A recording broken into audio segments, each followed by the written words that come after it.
Alors, bonjour tout le monde. Avec Selma Raoui, donc on a essayé de monter cet atelier sur l'induction de tolérance comme nous a été demandé, mais on va parler peut-être de l'induction de tolérance en général. On va faire le focus sur les pratiques à domicile ou les pratiques en cabinet de vie, sachant que beaucoup de pédiatres sont confrontés effectivement à la prise en charge des enfants allergiques et l'allergie au lait de vache en premier. Donc, on a tenu à ce que cet atelier soit relativement pratique. On va vous présenter un petit peu les objectifs qu'on s'est fixés pour cet atelier. Il y aura des cas cliniques que j'espère être interactifs. Pardon. Et puis, à la fin, on aura une petite mise au point avec le professeur Marawi, une synthèse sur les TO en pratique de ville. C'est quoi l'induction de tolérance? Définir ces indications. Quelles sont les contre-indications pour faire une induction de tolérance? Puis quelles sont les précautions à faire avant de pratiquer une induction de tolérance? L'induction de tolérance, normalement, c'est indiqué pour les formes IgE dépendantes. Le professeur Taher va parler, c'est une forme apparentée, mais plutôt des formes non IgE. C'est plutôt des réintroductions. Et puis, il va parler d'un cas clinique où il y a des IgE. Et on va continuer par la suite. Très bien. Donc, peut-être pour essayer d'avancer, alors voilà un petit peu les objectifs qu'a rappelé le professeur Marawi. Alors, on va commencer rapidement par un petit test, un pré-test avant de se lancer dans les cas cliniques et puis la synthèse. Alors, à votre avis, qu'est-ce qu'une induction de tolérance au lait de vache? Est-ce l'élimination permanente du lait de vache de l'alimentation? Bon, je ne vais pas donner de réponse. L'administration régulière des doses croissantes de lait de vache pour développer une tolérance, le remplacement de lait de vache par des alternatives non allergéniques, et puis l'utilisation de médicaments immunosuppresseurs pour contrôler, donc c'est pas ça. Très bien. Alors, vrai ou faux, l'induction de tolérance peut être proposée pour toutes les formes d'allergie alimentaire. Alors, quand on parle de formes, il y a les formes IgE, non IgE, mixtes. Quand on prend que le lait de vache, vous avez les différentes formes d'allergie, c'est-à-dire les mécanismes qui sous-tendent l'allergie sont relativement différents. Alors, est-ce que c'est faisable pour toutes les allergies alimentaires, vrai ou faux? Faux. Elle peut être indiquée pour tous les types d'allergènes alimentaires. C'est-à-dire là, il n'y a pas que le lait de vache, il y a bien sûr les autres allergènes, l'œuf, l'arachide, le blé. Bon, on imagine que l'induction, ça aide à accélérer l'acquisition de la tolérance, et c'est un petit peu le but, c'est-à-dire chez les enfants qui n'ont pas acquis la tolérance à un âge, l'âge habituel, et on essaie à ce que ces enfants deviennent tolérants. C'est ça un peu le but. Est-ce qu'on va le faire pour tous les allergènes? Le but de l'ETO, à votre avis, est de guérir l'allergie alimentaire.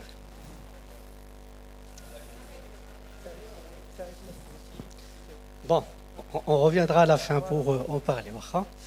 Alors, l'ETO, à votre avis, d'abord, en pratique de ville, c'est un petit peu l'objectif de cet atelier, est indiqué en suivi d'une ETO initiée à l'hôpital. On vous renvoie de l'hôpital un patient que vous devez éventuellement suivre pour le protocole d'induction de tolérance. Pour initier une tolérance orale pour des allergies alimentaires digestives à forme retardée. Là, on parle de mécanisme. Donc, ce n'est pas la même chose que les IgE médiés. Ça, c'est des non-IgE. Alors ensuite, dans les allergies non-IgE médiées, le TPO à l'hôpital est indispensable. Allergies non-IgE médiées, sauf pour le... Bon, on en parlera. Alors, l'induction de tolérance, elle est efficace dans tous les cas. Dans une ETO au lait, il faut toujours commencer par le lait cuit.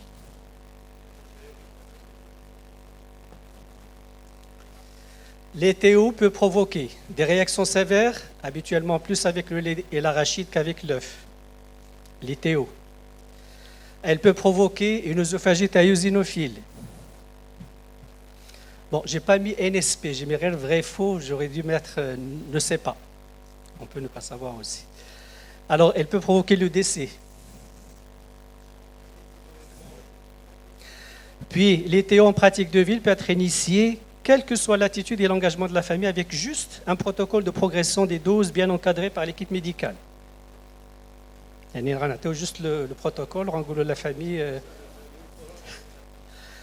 Alors, vous allez voir que quand parlant d'induction de tolérance en pratique de ville ou là, en pratique de cabinet ou là, indirectement à domicile, c'est-à-dire qu'on peut prendre en charge un enfant à l'extérieur d'une structure hospitalisée, elle devient de plus en plus, je dirais, recommandée, mais dans certaines situations, on va les voir, d'autant plus que l'accès est relativement compliqué et lent à l'hôpital. On n'a pas toujours la possibilité, un hôpital de jour, d'avoir plusieurs enfants, en tout cas, qui ont besoin de cette induction de tolérance.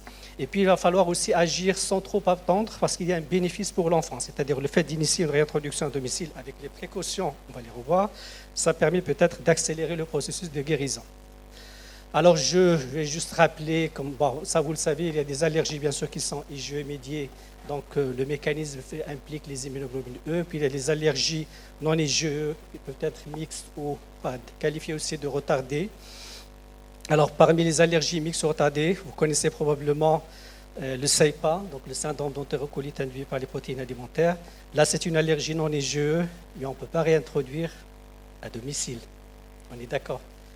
La réintroduction devrait se faire en milieu hospitalier.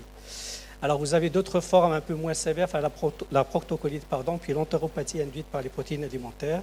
Et puis, dans les formes mixtes, vous avez essentiellement la dermatite atopique, certains troubles qualifiés de fonctionnels, parfois tels que le reflux gastro-œsophagien, une stagnation pondérale, et vous connaissez certainement les pathologies à ésonophiles, notamment l'œsophagite à ésonophilie. Là, c'est des formes mixtes. Vous avez les deux mécanismes, IgE et non IgE.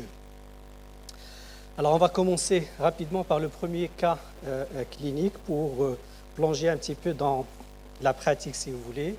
Alors, vous avez ce nourrisson qui a présenté à l'âge de 3 mois, lors de l'introduction de premier biberon d'un lait premier âge, des vomissements en jet. D'accord? L'allaitement maternel a été repris, puis la maman a attendu à l'âge de 5 mois.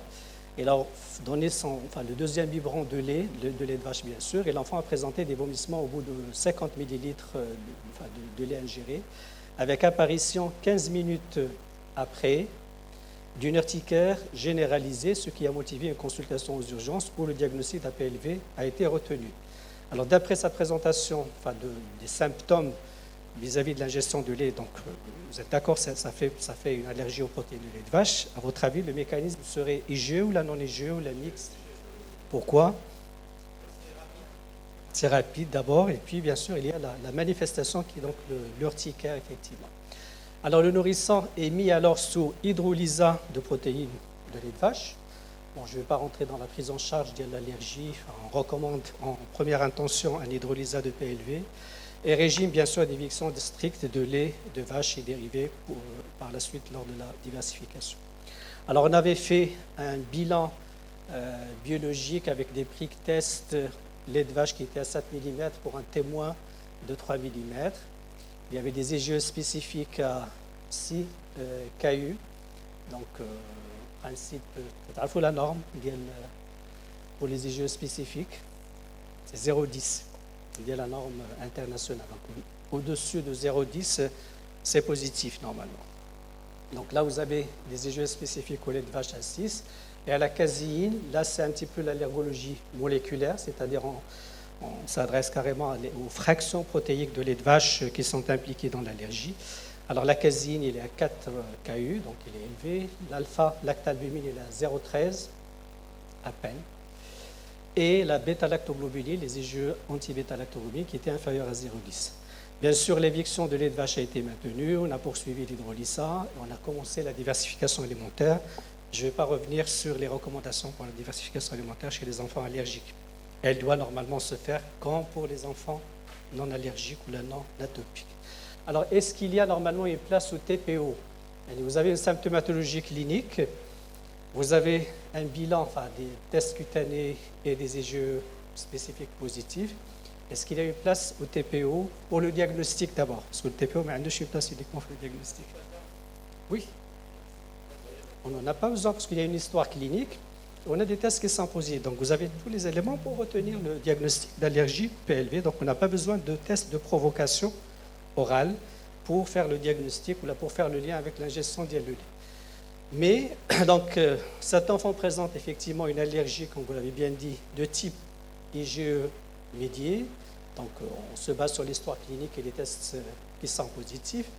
Bien sûr, l'enfant doit être mis au régime au moins 6 mois minimum, d'accord?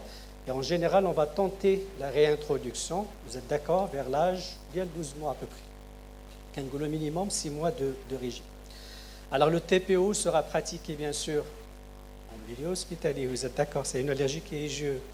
Donc, il y a la hantise d'Ayman, il y a le choc anaphylactique, d'accord.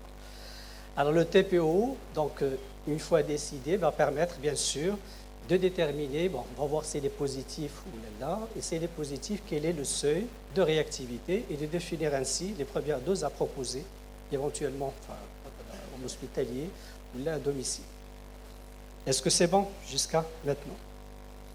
Là, on se projette un petit peu pour la réintroduction. D'accord? Alors, à l'âge de 12 mois, l'enfant il est toujours sous hydrolysa de PLV. Est-ce qu'il faut refaire les prick tests, les IgE spécifiques avant de réintroduire?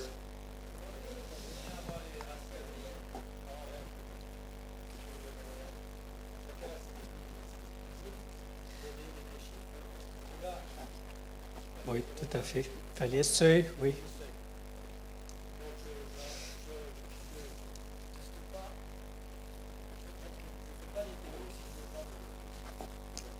Tu ne feras pas le TPO, mais elle est TO. Le TPO, alors effectivement, on est toujours intéressé par la cinétique des IgE spécifiques, parce qu'on est encouragé quand le taux a tendance à baisser, et on est relativement prudent quand le taux reste élevé, ou là, il augmente même par rapport aux taux initiaux. Et on en a eu des cas comme ça. Donc TPO qu'on a dû refaire, le prick test, pardon, il était positif, il était à 3 mm, alors la première fois qu'à 7 mm. Voilà. Alors, on a fait notre TPO au lait de vache en milieu hospitalier. C'est une allergie qui est IgE médiée. Et donc, on veut vérifier si l'enfant est guéri ou non. Et s'il est guéri, ou est-ce qu'il répond, si le test est positif, il est positif à partir de quelle dose? On veut déterminer ce qu'on appelle la dose réactogène. D'accord? Alors, il y a des protocoles en fonction un petit peu de la sévérité de la réaction initiale à l'allergène. Et là, on a opté pour ce protocole d'il y a 1 ml, 3 ml, 5, 10, 30, 50, jusqu'à 100 ml. On monte un petit peu les quantités qu'on va proposer et avec un intervalle d'il y a 20 minutes entre chaque prise. Bon, l'enfant, il est mis en milieu sécurisé, on prépare ce qu'on appelle le matériel d'urgence, tout ce qui est adrénaline, voilà, antihistaminique, corticoïdes, etc. La voie veineuse, on préfère quand même la mettre en place au cas où.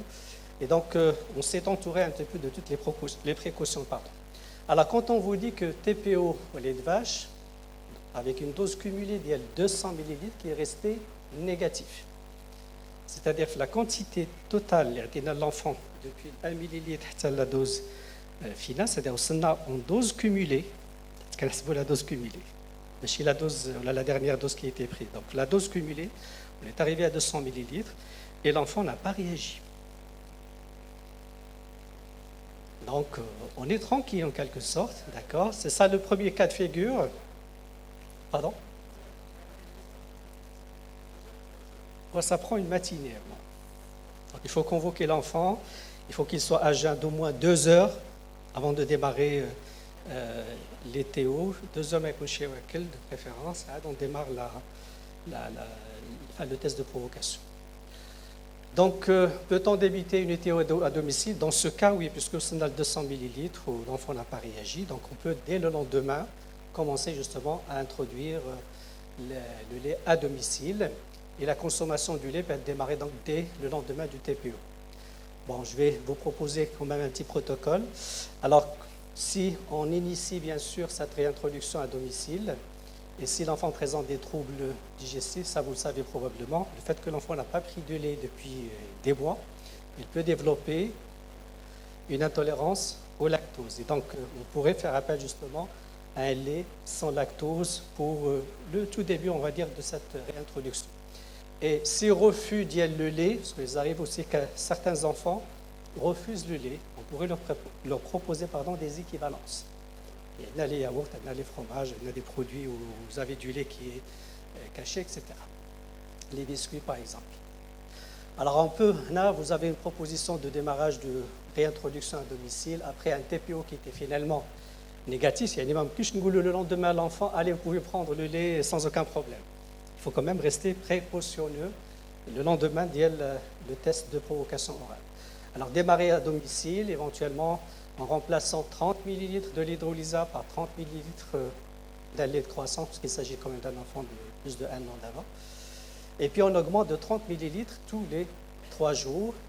Et en cas de trouble digestif, donc on a vu qu'on peut utiliser un lait sans lactose. En cas de refus, on peut donner les équivalences. Là, vous avez ici des exemples d'équivalence de certains produits laitiers. Bon, je peux vous laisser un peu le tableau si vous en avez besoin. Et donc, au lieu de donner le lait, on peut donner de fromage, des yaourts, etc. Alors, le même enfant, mais un deuxième cas de figure. D'accord? C'est la même histoire. Et puis, on décide de faire à 12 mois, le prick test au lait de vache était toujours positif, mais toujours à 3 mm. On a fait un TPO au lait de vache, donc un test de provocation. Mais cette fois-ci, l'enfant il a réagi à une dose cumulée de 50 ml. Enfin, à 30 ml, elle a commencé à vomir et elle a présenté une urticaire. À 30 ml, il a donné le total, à 50 ml, la dose cumulée. D'accord? Donc, il a présenté une urticaire et des vomissements. Donc, le TPO était positif. C'est un enfant qui a finalement réagi. Donc, il est allergique à partir peut-être le seuil de 50 ml. Alors, peut-on débuter une ETO à domicile?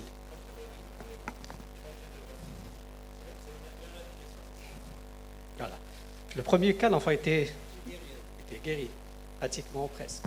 Et Naya, c'est un enfant qui a réagi quand même à une dose relativement faible, qui n'est pas rassurante, mais il a l'intérêt effectivement d'aller induire et accélérer l'acquisition de la tolérance.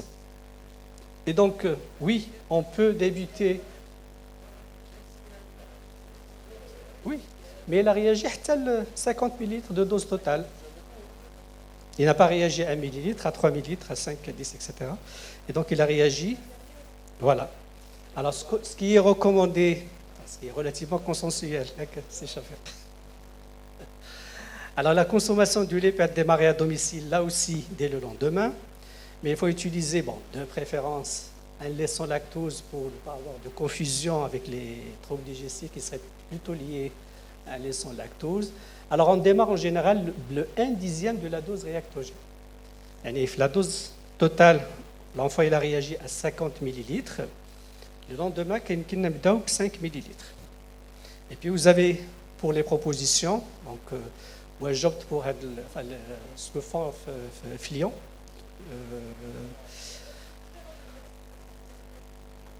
Voilà. Enfin, il y a bzaf les protocoles.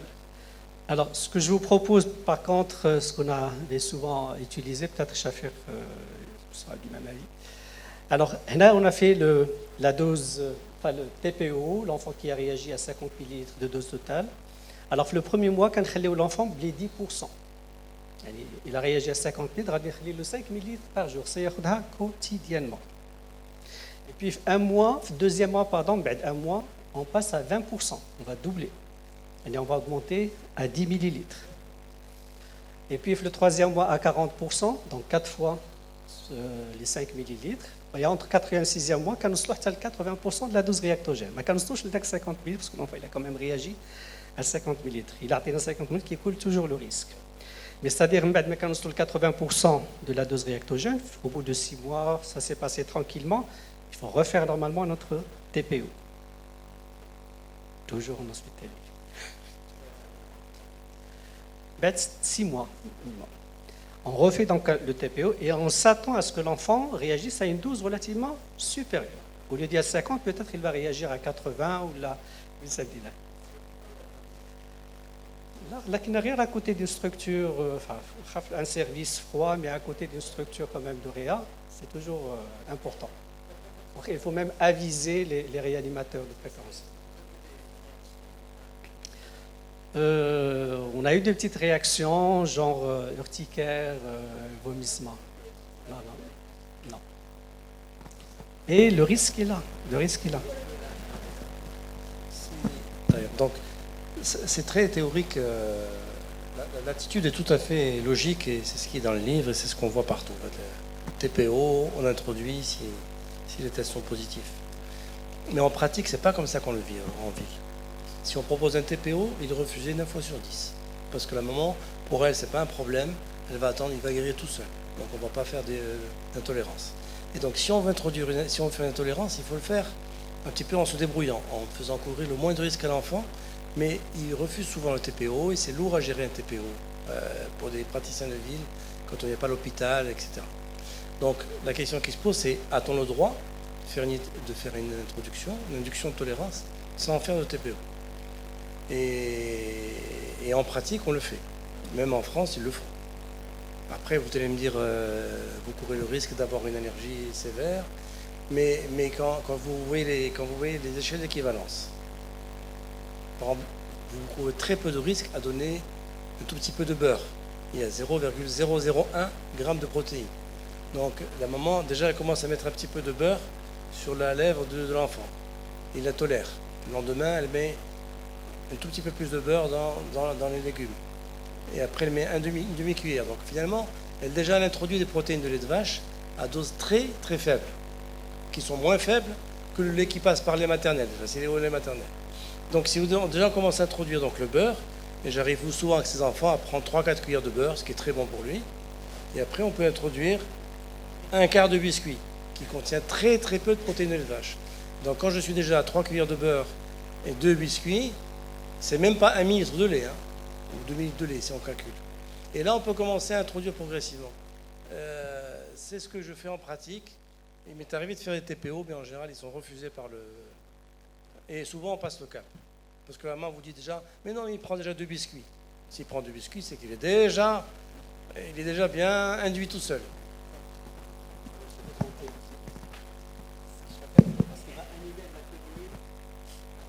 Je crois que le prochain atelier qu'on a à faire, c'est comment faire une induction de tolérance loin d'une structure de réanimation. Alors, c'est vrai ce que vous dites, le TPO, il est anxiogène. Mais il faut savoir que c'est le TPO qui permet d'incriminer ou d'innocenter le produit. Et on le voit, beaucoup de produits où beaucoup de régimes sont instaurés, hélas, sans preuve. Et on parle de ces dangers de série d'éviction. Mais dans 9 cas sur 10, c'est le TPO qui permet d'écarter, ou d'incriminer ou d'innocenter. Je crois que là, c'est très important. Là, c'est la première partie. Moi, je parle toujours du lait.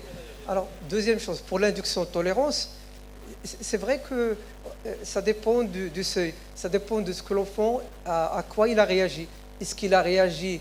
Il y a des enfants qui réagissent à des petites quantités de lait cuit.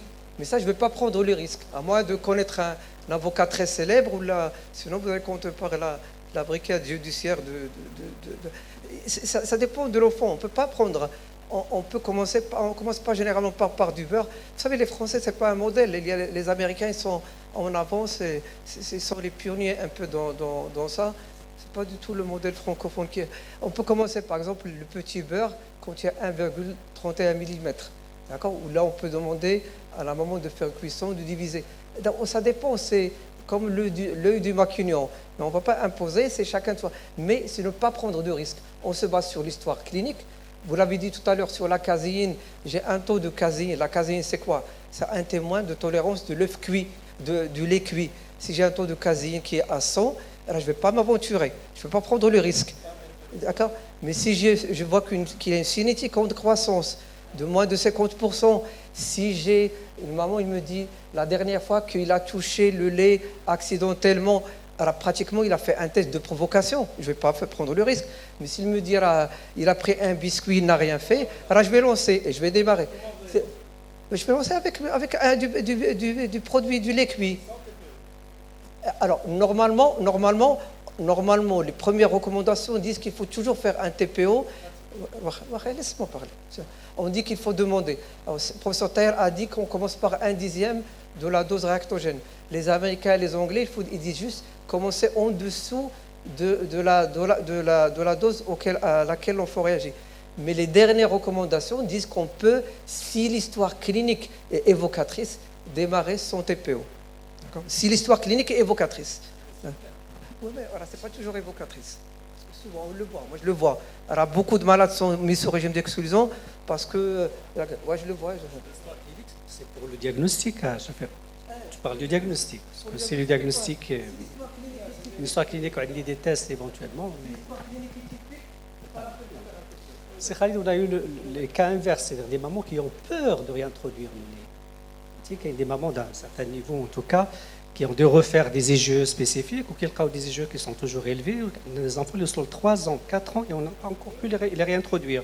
Il va oser réintroduire à domicile, tu es d'accord? Et il doit absolument passer par une structure hospitalière. Oui.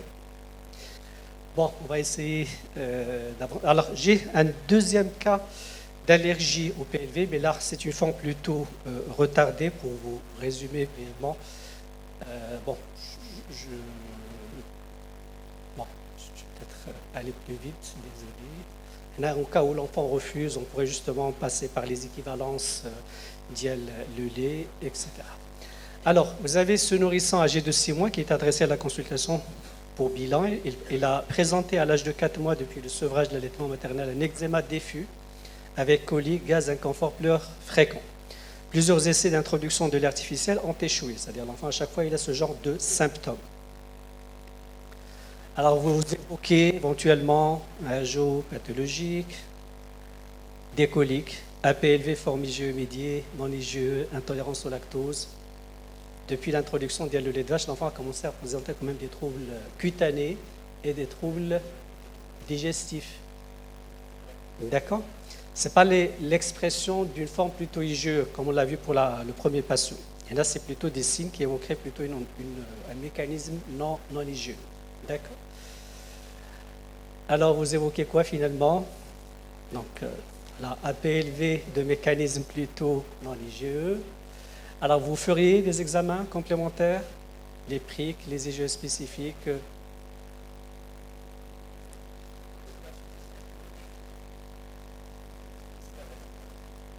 Les PRIC, vous êtes d'accord pour les PRIC?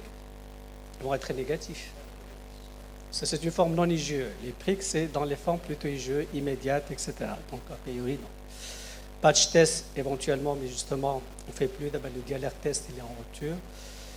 IgE recombinant, enfin, vis-à-vis des caséines, etc., c'est pas ça, parce que c'est une allergie qui n'est pas IgE médiée.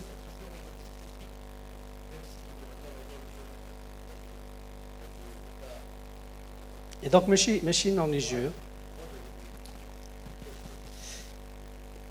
Et on se base quand même sur la clinique pour orienter notre diagnostic, mais a priori, il a quinte. Peut-être, oui. Mais là, en voyant un petit peu les symptômes, c'est beaucoup plus une forme.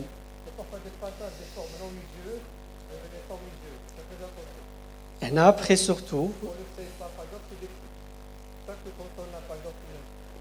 Oui, là c'est possible.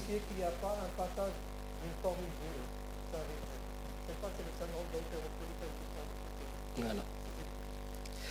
Alors, le patch test n'est plus en tout cas recommandé, mais sinon, le meilleur test pour faire le lien entre l'ingestion du lait et les manifestations cliniques, c'est bien sûr le test d'éviction, réintroduction. Bon, je ne vais pas vous rappeler les différentes formes d'allergie et la démarche diagnostique, mais en tout cas, ça vous le retrouvez facilement. Alors, le nourrisson a été mis finalement sous hydrolysa de protéines de lait de vache, avec régime d'éviction strict, avec une amélioration spectaculaire au bout des 10 jours de tous les symptômes qu'il a présentés.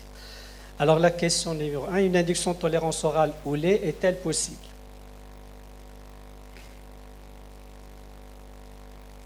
Alors, je suis là pour les ITO, normalement. C'est pour les allergies et je médis.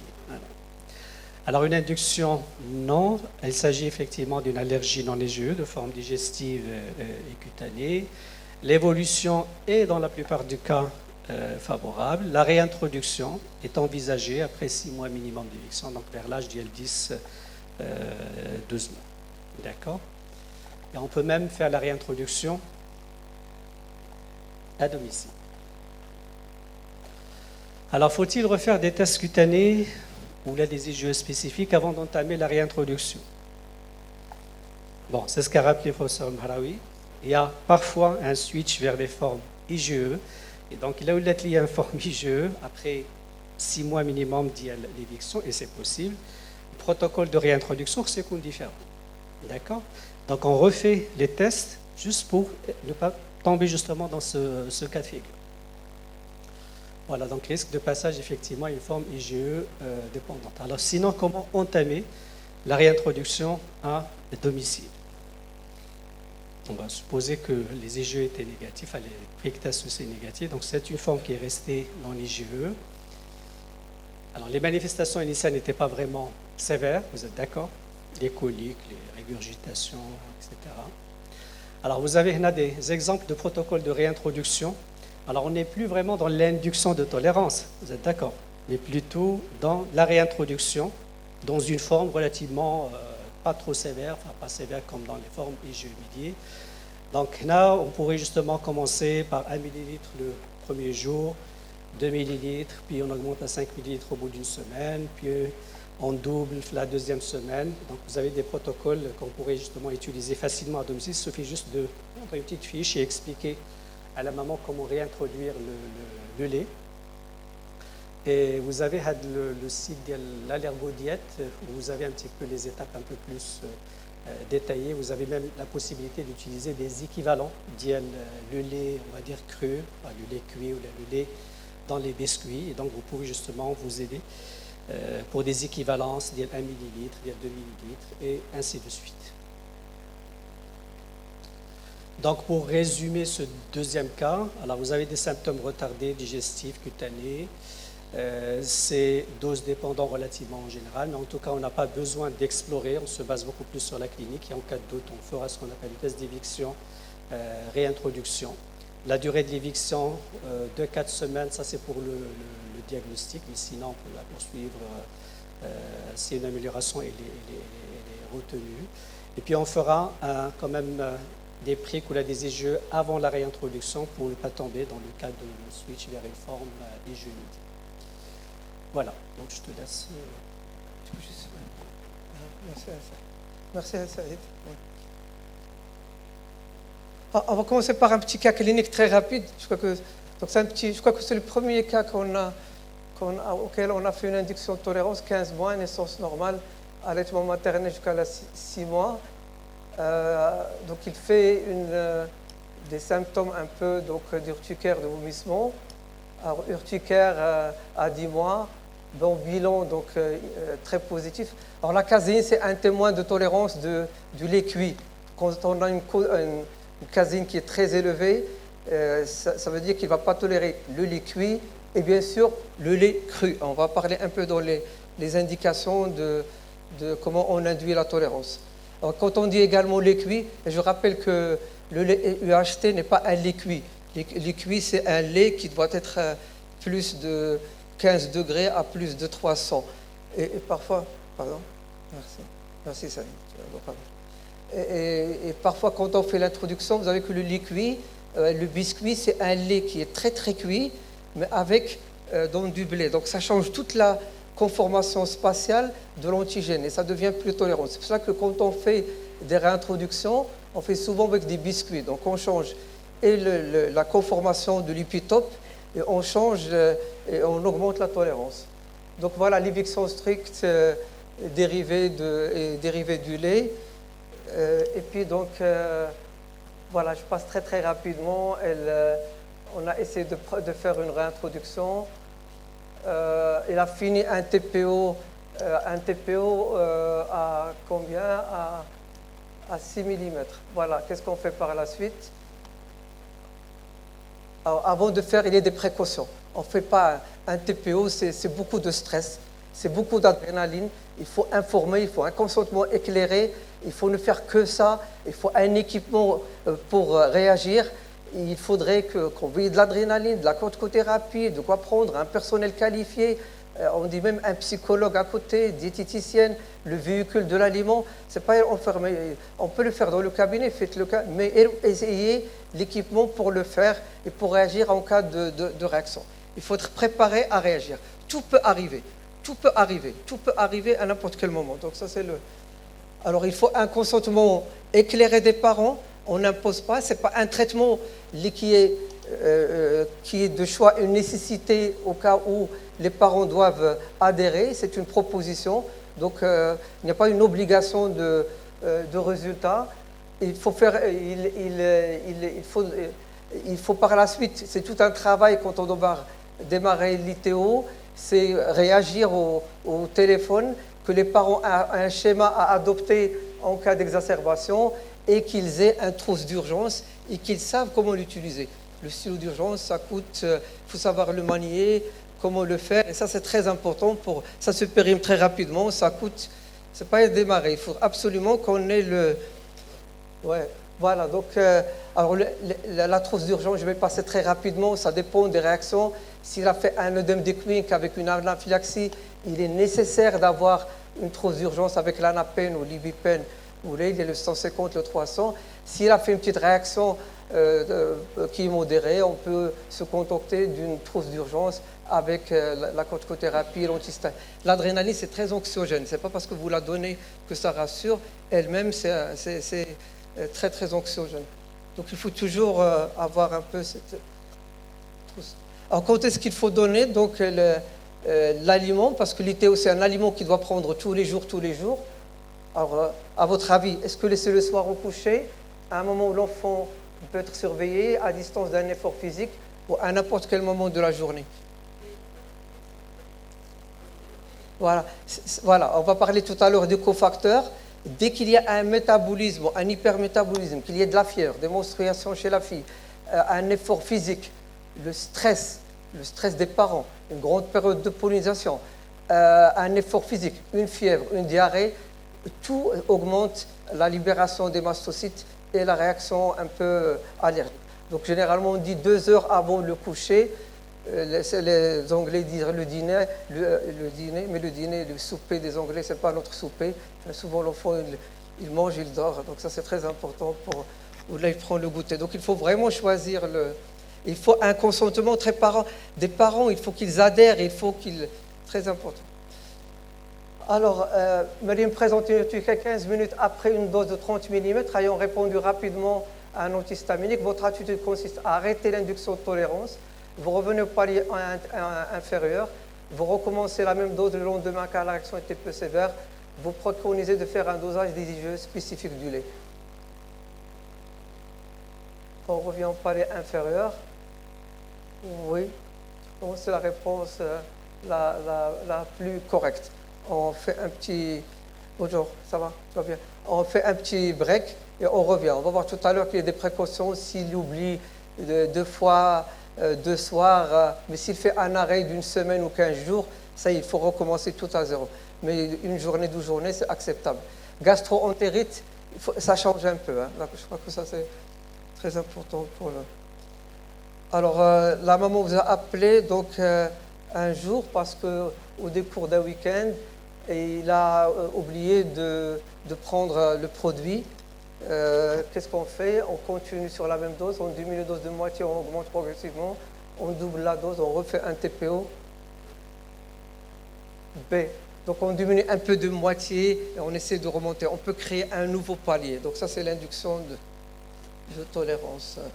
Alors, après ingestion de 150 ml, Myriam présente un dégoût pour le lait. Votre attitude consiste à insister sur la prise de lait, recommander d'autres produits laitiers, arrêter l'induction de tolérance, revenir au palier inférieur. B. Voilà, recommander d'autres produits laitiers. Et c'est ça le problème. Malheureusement, aujourd'hui, on ne doit parler que du lait.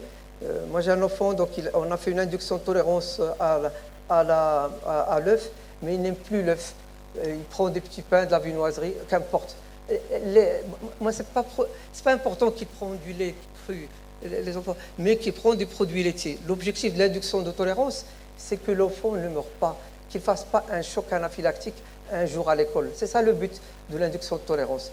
Qu'il mange pas du lait cru, c'est pas ça le problème. Mais s'il le produit dans on va voir le problème d'étiquetage, c'est le problème de le mettre à l'abri de réactions très sévères qui peuvent mettre en jeu le pronostic vital et de le mettre ou les parents dans la panique.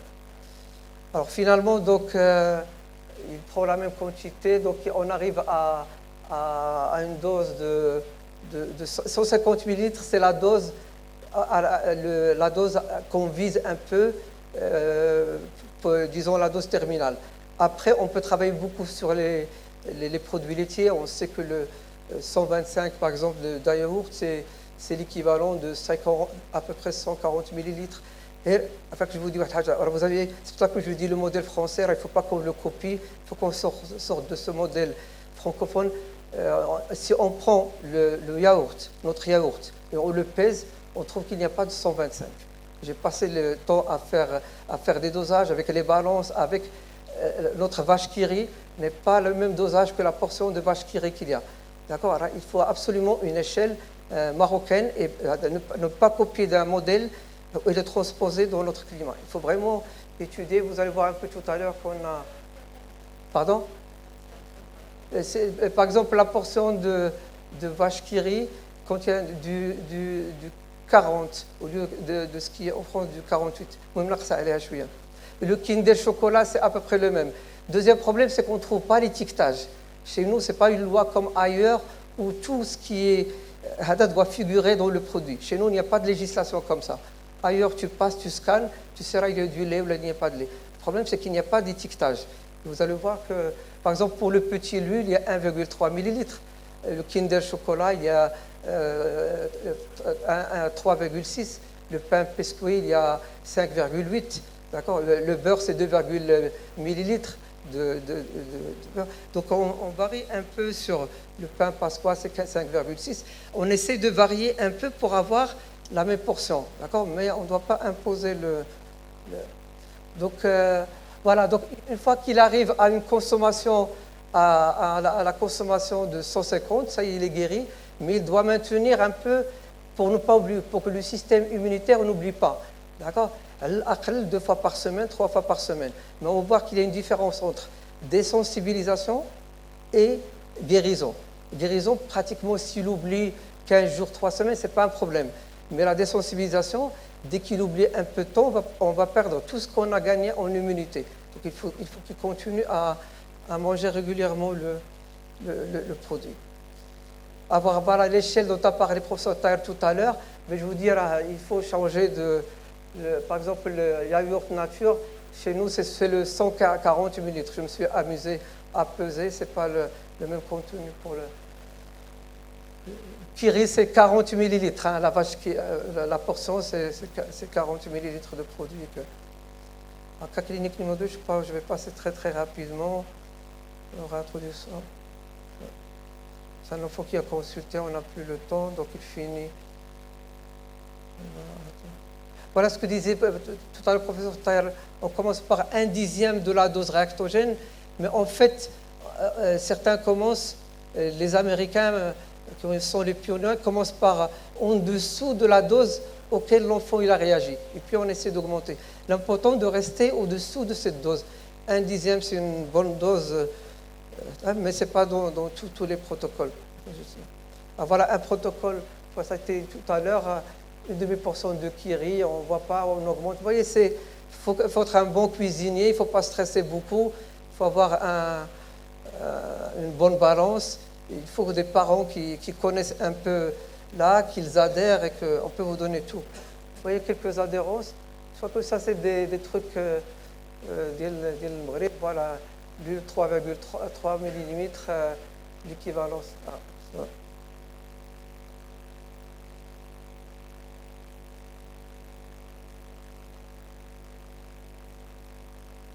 Voilà, donc,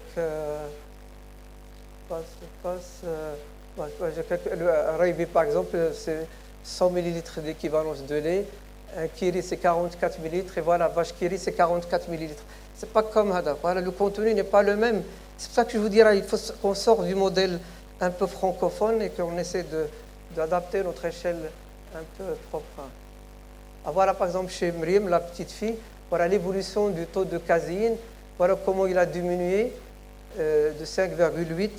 Là, il passe à 0,33. Parfois, on peut avoir même une augmentation de tests cutanés. Le professeur Taher le disait tout à l'heure, on peut avoir une augmentation des tests cutanés au cours de l'induction de tolérance.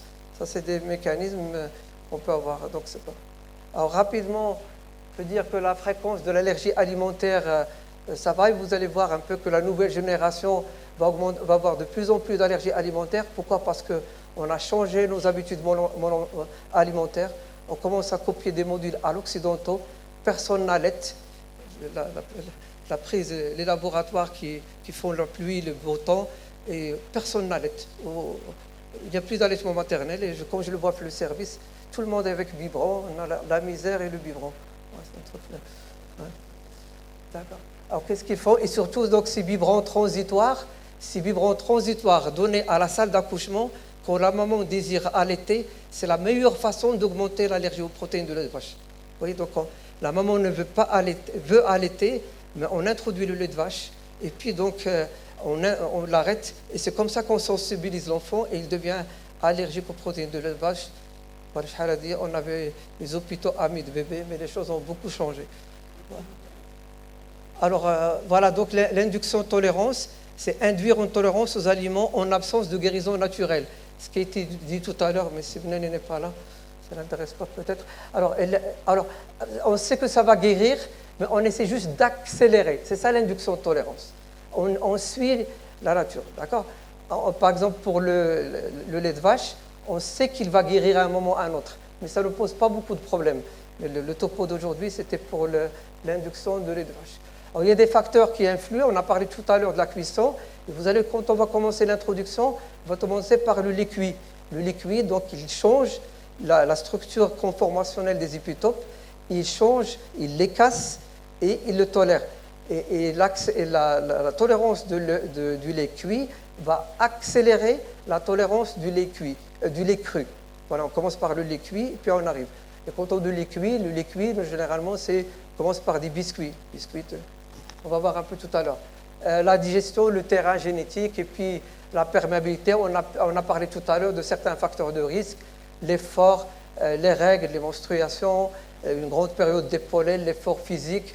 Donc tout ça, ça favorise la pénétration, la prise d'anti-inflammatoires, la prise d'alcool chez les adolescents, énormément, la prise d'anti-inflammatoires. Tout ça, c'est des périodes à risque.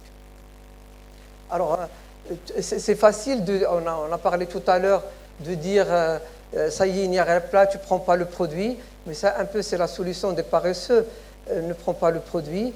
Ça aboutit à une marginalisation. Pensez à un enfant qui, quand il sort, ou là, les parents, ils partent une fête, ou là, socialement, c'est déprimant. Il ne peut pas manger comme les autres. La maman, elle est complètement stressée. Dès qu'il y a quelque chose qui est mis sur la table, il ne peut pas la prendre. C'est facile de dire ne prends pas ça, ne prends pas le. Mais on voit des malades, on le voit pour la consultation, avec 10 produits qui sont incriminés, qui sont enlevés de façon injuste. Et c'est ça l'intérêt des tests de provocation, même s'ils sont anxiogènes, mais ça permet de lever le doute. D'accord? Ça, c'est le... Alors, donc l'immunothérapie, c'est un énorme espoir. Elle modifie la prise en charge de l'allergie alimentaire et améliore énormément la qualité de vie de l'enfant. Donc, il y a quelques contraintes. Il faut une famille sérieuse. On ne peut pas proposer à tout le monde. Il faut des familles qui veulent adhérer, qui comprennent l'intérêt de la chose, qui sont compliants. Des familles stressées, bon, vous les adressez le professeur Medani, on n'a rien à foutre, d'accord? Parce que là, on ne peut pas travailler avec eux, d'accord? Ça, c'est le... Alors, les facteurs de réaction qu'ils peuvent avoir, donc un effort très violent, des infections virales, une gastro-entérite, une prise d'anti-inflammatoire, tout ça. Alors, quel est le but de l'induction de tolérance? Voilà, augmenter le seuil de réaction. Moi, s'il réagit à une dose X, il commence à réagir à une dose 10X ou 20X, alors j'ai gagné la partie. Je mets l'enfant à l'abri de réactions qui peuvent être très sévères, qui peuvent emporter la vie. Alors, il y a à peu près 5 décès aux États-Unis dans le monde, aux États-Unis par allergie alimentaire. C'est très important. Donc ça facilite la guérison. Et on va voir qu'on va choisir le moment quand est-ce qu'il faut attaquer. On va choisir le moment. Alors il faut des conditions de sécurité et pour l'enfant et pour le médecin. Je ne vais pas prendre le risque. Il ne faut pas prendre pour Superman. D'accord? Il faut prendre, ça peut avoir des réactions très sévères.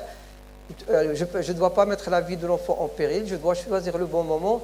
Et l'important, c'est que tout se passe très bien. On est là pour rendre service, pas pour compliquer les choses. Elles sont déjà compliquées. Donc je choisis en fonction de l'âge. Alors je ne vais pas commencer à 7 mois une réintroduction, quoique il y a une qui a été publiée, j'ai eu la seule, l'âge le plus jeune, c'est à 9 mois, on a fait une induction tolérance. Professeur, tout à l'heure, professeur Tel l'a dit, plus on fait jeune l'induction tolérance, plus on gagne la partie. Plus c'est tardif, plus ça devient sévère. Bon, c'est comme ça, je n'ai pas d'explication. D'accord? La chronologie. Si l'enfant a réagi il y a 1 mois ou là 3 semaines avec une prise accidentelle ou il a fait un œdème de quick, je ne vais pas jouer la partie. Ça fera. Il a fait un test de provocation sauvage. Donc ce n'est pas la peine de prendre un risque. Alors l'histoire clinique, elle est très importante. Et puis les données immunologiques. J'ai un taux de caséine qui est élevé, un taux de sang. Je sais qu'il va réagir, ça c'est sûr. Il y a des auteurs qui ont fait des publications avec la probabilité de réagir quand on a de caséine. Ça ne marche pas à temps à 100%, mais du moins ça a une valeur, ça permet de donner une idée sur la valeur prédictive positive, la valeur prédictive négative.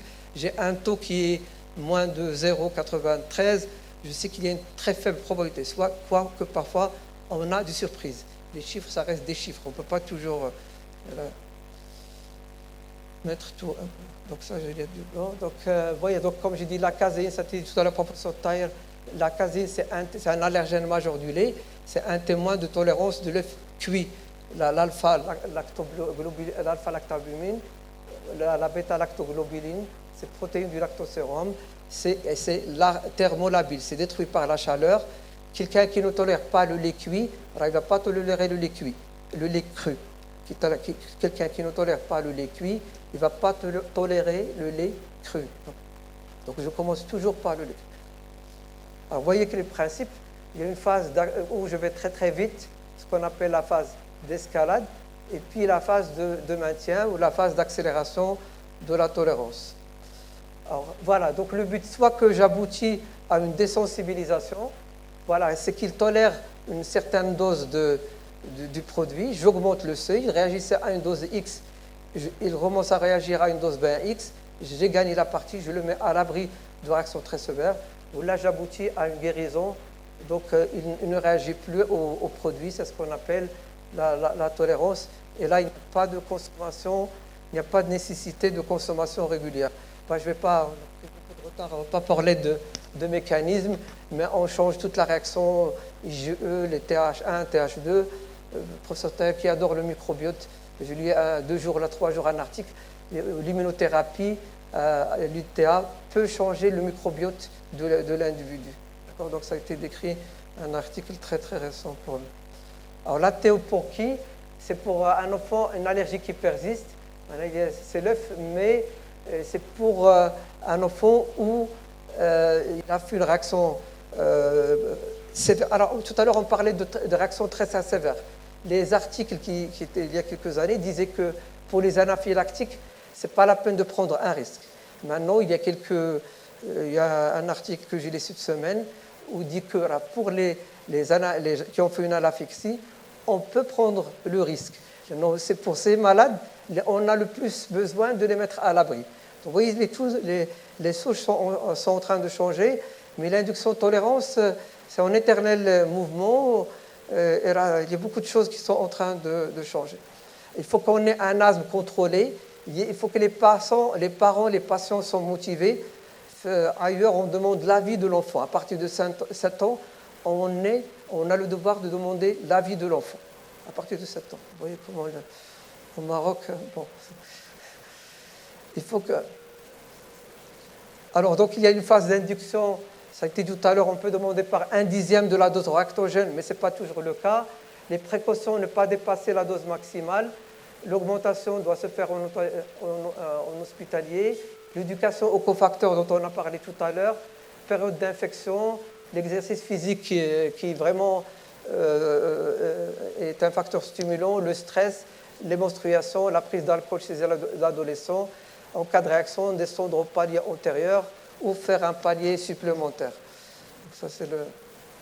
Voilà, donc tout à l'heure, on a parlé de caséine et sa valeur prédictive positive.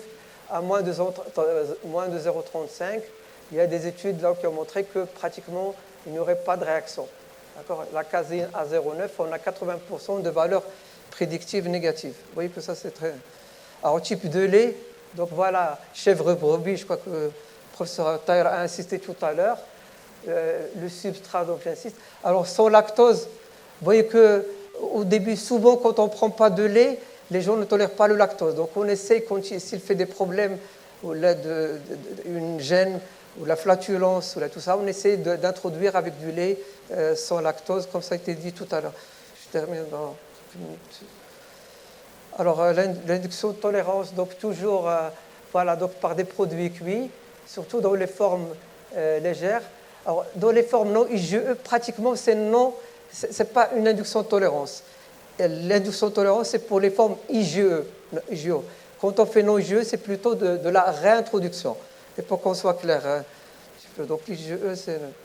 Alors, pas de consensus pour la dose, 1/10, plusieurs semaines. Voilà, donc TPO, quand on a un seuil qui est très bas, donc on commence même par du lait dilué, un TPO à 2,5 du lait cuit, puis élevé à une dose réactogène. Voilà d'autres schémas qui vont être proposés. Je crois que c'est un schéma des Italiens, une goutte diluée, 64, voilà comment on augmente. On peut vous laisser toutes les plaques, si vous voulez. Ça, c'est un protocole américain. Il travaille beaucoup avec les grammes un peu et le lait en poudre, 0,4, 0,3, 6, 50, 500. Voilà pour les Américains qui étaient les pionniers un peu. Voilà un protocole également qui a été proposé par les Italiens. Voilà, protocole, quand on réagit à 15 millilitres, regardez, on augmente par 2 millilitres tous les 2-3 jours jusqu'à arriver à 60, puis augmenter par 5 millilitres tous les 2 à 3 jours jusqu'à arriver à 250. S'il réagit entre 5 et 15, augmenter par 1 millilitre tous les 5 à 10 jours jusqu'à arriver à 30 millilitres, puis passer à la suite. Quand il réagit à 0,5, moins de 15 millilitres, on fait 0,5, puis on augmente tous les jours. Vous voyez, c'est beaucoup de bon sens et on ne se précipite pas. Et l'induction de tolérance, il faut être très, très à l'écoute et très... Voilà, il y a yaourt nature 250, 168, le camembert 1 tiers, c'est beaucoup de lait, fromage fondu, donc 10 grammes, c'est 12. Donc on travaille avec les produits d'équivalence. Alors un produit, je passe très rapidement. Alors maintenant, donc, au début, on travaille beaucoup avec le petit lu, c'est 1,3 millilitres. Maintenant, ce que vous pouvez dire les parents, c'est prendre, voilà, il faut être pratique un peu, maroccaniser les choses, faire une tartine, un kick, mettez un Danone, ça coûte 240, divisé par 10 portions, et il faut juste des mamans qui adhèrent. D'accord ? On doit s'adapter, on ne doit pas imposer. Je dis, on ne doit pas copier un modèle qui vient de la Bra, on doit maroccaniser un petit peu voilà la teneur un petit peu des aliments. Ça, c'est... Alors, méfiez-vous des produits qu'on trouve dans les supérettes, là, ce n'est pas la même composition que chez nous. Et parfois, ils peuvent contenir des allergènes, par exemple pour le petit lu, il y a du blé, du seigle. Alors, il faut faire très attention qu'est-ce qu'il y a comme contenu dans le produit. Voilà les choses dont a parlé le professeur Taher. Donc la progression, toujours faire très attention à heure fixe. On peut faire un petit décalage de 30 minutes, hein. C'est pas hadam, mais pas à 12 heures. Toujours à la même, pas avant le coucher, surveillance 2 heures, éviction d'un effort violent, prise d'anti-inflammatoire en aspirine déconseillée, canicule et la surexposition au pollen, être très, très vigilant. Réduction de 50% s'il y a une exacerbation d'asthme, réduction également s'il y a une gastro-entérite. Alors, 200 ml est la dose la ciblée dans les protocoles, pour certains 250 ml, mais 15 ml peut être considéré comme la dose qui met l'enfant à l'abri de réactions très sévères. Donc, les difficultés, c'est la contrainte de la progression à domicile, surveillance, et puis les cofacteurs qui peuvent aggraver la surexposition et la canicule. Voilà les risques. Tout à l'heure, le professeur Taher parlait, les risques d'œsophagite eosinophile. L'enfant a difficulté pour avaler, dysphagie, ça peut arriver, il faut en parler les parents. L'échec, il faut savoir arrêter parfois, mais c'est ni avoir perdu la partie ni la gagner. Si on voit qu'il fait de l'anaphylaxie énormément, on peut faire jusqu'à 6 fois ou 4 fois une utilisation de l'adrénaline. C'est autorisé, mais si les parents ne désirent pas continuer, on est obligé de suivre. Arrêter si on voit que les parents arrêtent et ils font ce qui leur passe par la tête, ce n'est pas la peine de continuer. Et les risques à long terme, c'est l'œsophagite. Voilà, et pour terminer, on va dire que l'ITO, ça a changé complètement la prise en charge de l'allergie alimentaire. Fini la solution de paresse, ne prends pas ça, ne prends pas ça, ne prends pas ça. C'est vrai, c'est anxiogène, c'est vrai, c'est très compliqué, mais ça rend énormément de services à l'enfant. Il faut savoir le faire, mais avec les règles de l'art. Et je vous remercie. Bon, j'espère qu'on a pu vous aider un petit peu pour l'ITO en cabinet de ville peut-être ou en pratique à domicile, dans le sens où autant pour les allergies dans les jeux, on peut se permettre de réintroduire selon des protocoles déjà préétablis, donc il n'y aura pas beaucoup de soucis. Et pour les allergies IgE, on pourrait peut-être aussi prendre le relais suite à un TPO qui va être fait à l'hôpital et progresser pour ce qui est des doses, donner les recommandations, donner les équivalences, etc. pour les parents et continuer aussi à les suivre en cabinet de ville. Voilà, donc on a pris peut-être de retard, mais si vous avez eu des questions, on pourrait peut-être y répondre.